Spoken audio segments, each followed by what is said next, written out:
Okay, Coach Saban is ready, and we will go straight to questions. Coach, on your right, third row.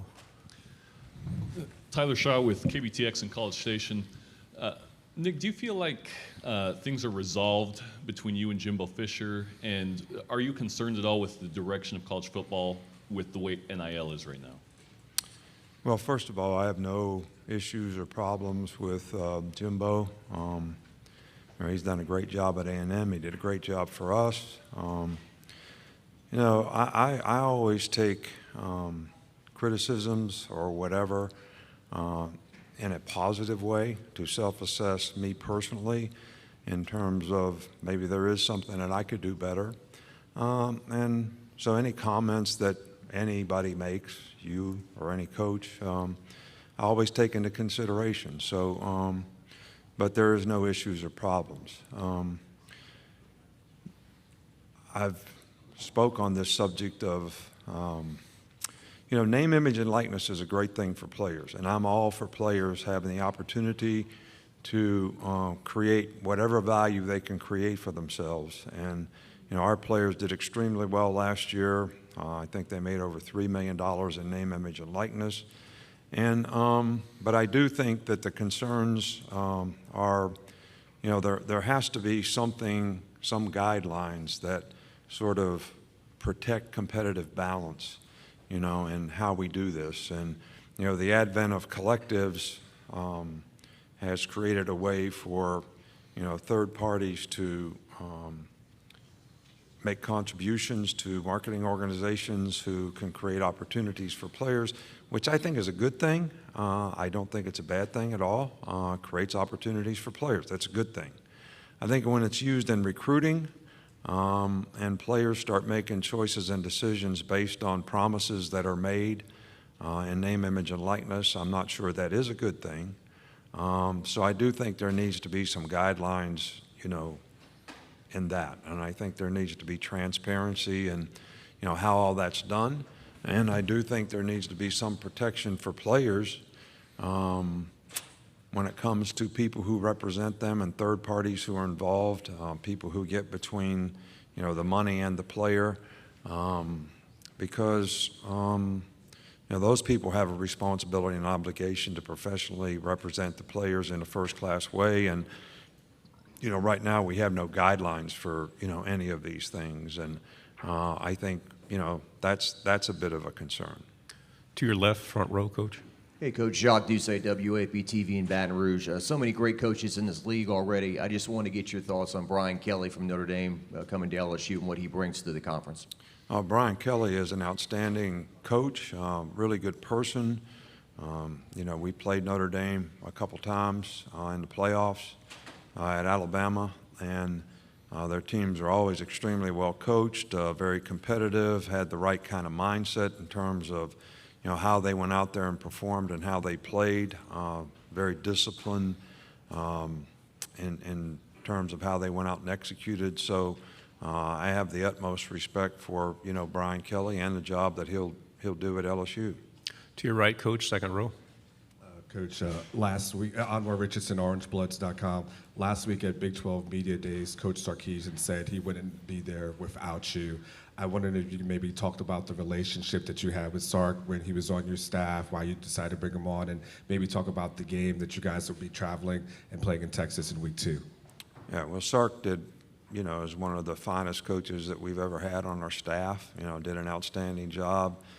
Does a good job with player relations, very well organized, very good play caller on game day. Just did a fantastic job. So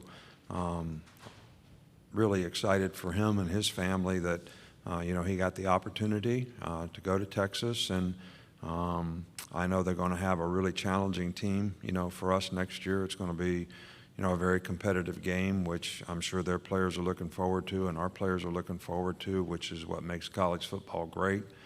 But I have a really good relationship with Sark. He always very, very respectful of,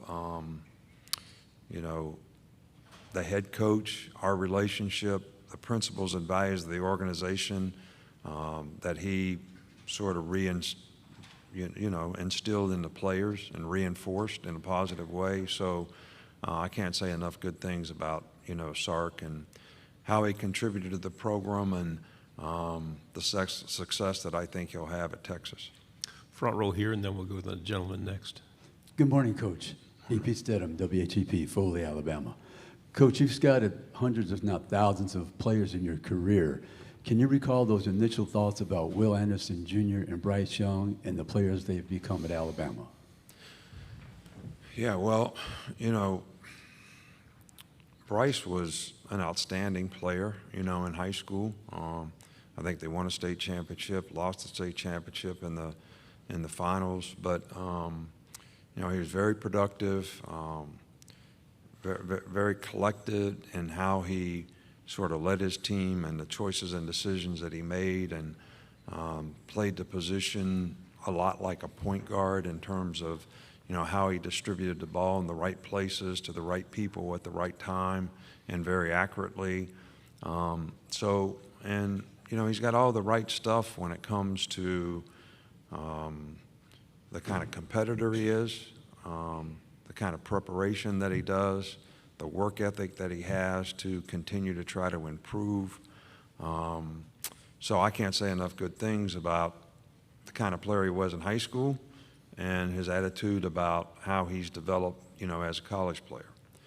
Will Anderson, you know, we thought for us, because we play a 3-4, was a perfect fit, you know, for the outside linebacker position, which, you know, if you don't play a 3-4, you know, some of those guys have to become defensive ends or they have to become stand-up inside stack backers.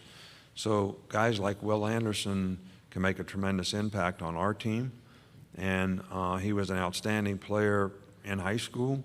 But here's another guy that has A+ character, A+ work ethic, really good leadership qualities in terms of the example that he sets and how he impacts and affects other people in a positive way. And he's also a hard worker and a guy that's driven, you know, every day to try to improve and be the best player that he can be. So you're talking about talented guys that have all the right stuff to develop their talent to be the best that they can be. And these guys have tremendous pride in performance. And I could never been happier with two guys in terms of what they mean to the program, how they've represented the program, what they've done to impact the people around them in the program. Front row, coach, left. Hey, Coach. Steve Moulton, WZZN out of Huntsville. I was wondering if you could comment on the secondary play, especially Kool-Aid, Kyrie, and what Eli Ricks brings to the table as well for you, Coach. Well, I think that's a work in progress. You know, Kool-Aid has been injured. Kyrie was injured. So those guys have had limited work from spring practice, you know, until now. Eli Ricks is a guy that started in this league, and he has to, you know, sort of prove that he has a good understanding of what we want him to do and how we want him to do it and why it's important to do it that way. But I do think that those guys, those three guys' development is going to be critical to, you know, the success of our team. And I'm not disappointed in where they are right now, but I do think we need to continue to make progress at that position if we're going to get the kind of consistency and performance that we need to do the things that we'd like to do defensively. Front row, coach, to your right. Go ahead.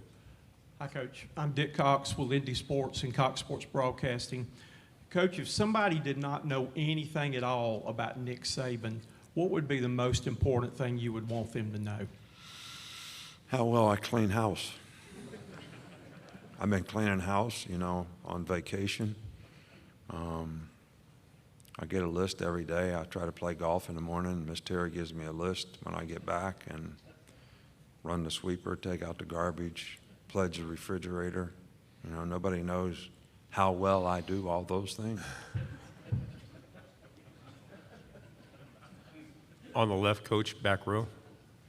Good morning, Coach. Jacob Goins from ESPN 106.7 in Auburn.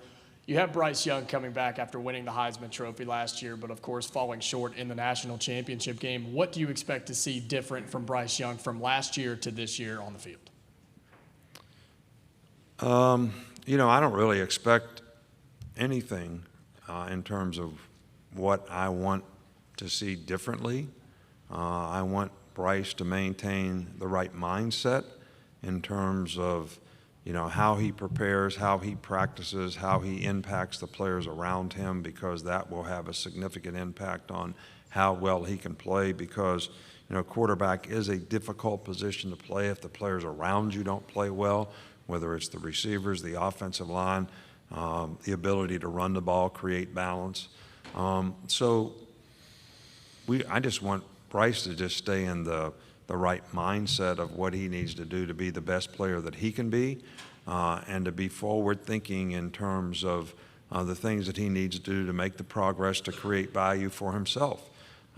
Because I'm sure that, Bryce would love to be a quarterback in the National Football League, and I think, how he does this year will, have a significant impact on, that part of how he develops his career. And we certainly want to do everything that we can to enhance that and help him, develop the skill set and the people around him to be able to have the kind of production that will enhance his opportunities in the future. Coach, to your right, second row. Hi, Coach. Michael Gibbs with the Warpar Auburn. The SEC West has amassed some of the best coaches in the country. Can you talk about what kinds of things you're doing as a coach to stay ahead of the curve, having to coach against so many good coaches week in and week out? And given some of the marquee moments the Iron Bowl has produced over the years, do you miss Gus Malzahn? Look, I have a tremendous amount of respect for Gus. I thought Gus did a fantastic job, beat us, more than I'd like to remember, and did it because he was a great coach, a great play caller, has made a significant impact on the game of college football in terms of some of the things that he's implemented through the years. So I have a tremendous amount of respect for Gus. Yeah, the Iron Bowl is crazy. It was a crazy game last year. Bryce did a great job in the last drive to be able to tie the game. And I think the most important thing was the 2 sacks that he didn't take and got rid of the ball so he didn't get sacked because we didn't have any timeouts. And people sometimes don't realize that. They look at the completions, whether it's 4th down, 3rd down, touchdown pass, whatever. I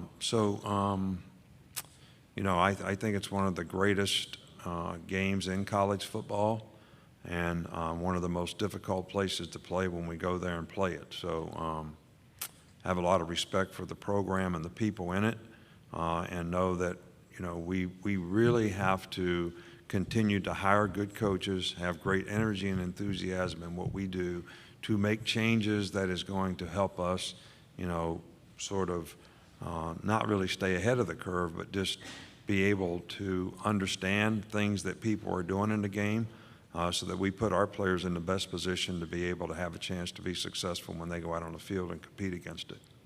2 questions left. First here, second row on the left. Hey, Nick. John Sokoloff with WCBI TV in Columbus, Mississippi. You keep harping on the competitive balance that's necessary for the NIL, and Lane Kiffin yesterday mentioned that he thinks that there should be a salary cap for the NIL and that would help. What do you think of that idea? I